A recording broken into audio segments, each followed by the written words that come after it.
The claim is that the proportion, the population proportion of failing a test is more than 0.10. That's 10%.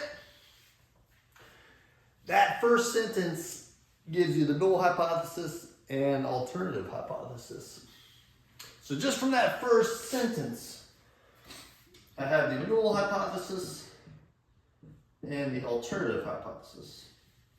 It says the claim is that the proportion of failing a test is more than 10%.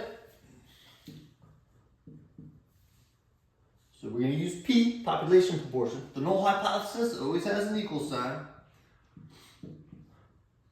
And we're testing the claim that it is more than 0.10. Now we have sample statistics that include 800 students. That's your sample size N, with 15% failing test. This is the sample proportion. That's P hat.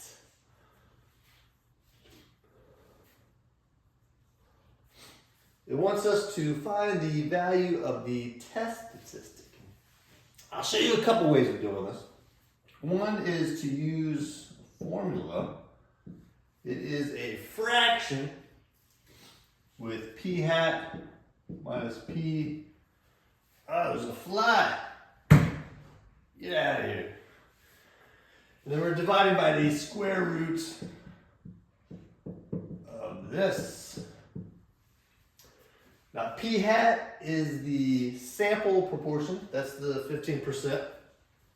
The P with a little O on it, that is the P that we're testing, the 10%. And N, of course, is the sample size. So it's just a matter of plugging all this in. We're going to plug 15% in for P hat. We're going to write it as 0.15. This is the P right here. And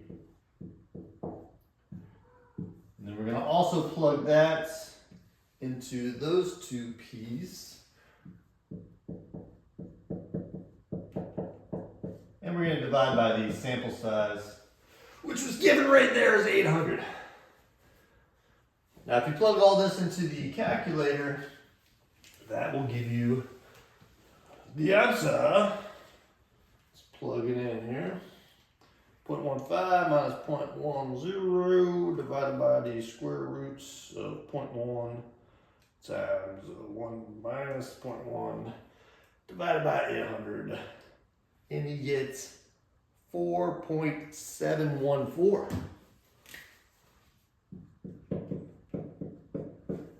That would be the answer to this problem. The test statistic, we're going to use that and compare it to the critical value to see if the test statistic is in the critical region or not.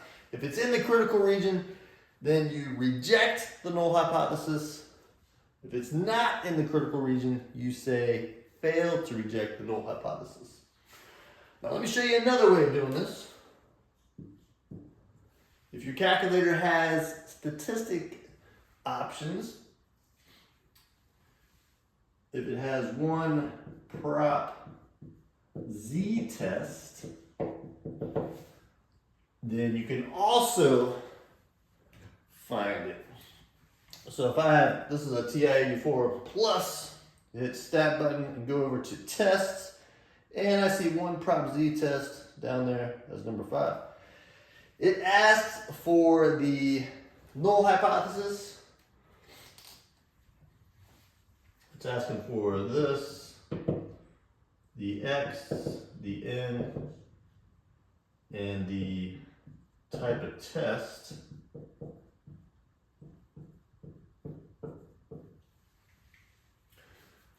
This guy is the 0.1. The X is the number of observation. That would be the number of students in the sample that are failing. So you got to do 15% of 800 to get the number of students. that are failing in the sample, and then n is 800, and then we're going to do the greater than the right tail test. So if you plug all that into the calculator, you should be getting the same value as the test statistic. And you'll see that when you put this in, you also get a Z of 4.715. That is how you calculate the test statistic for this type of situation.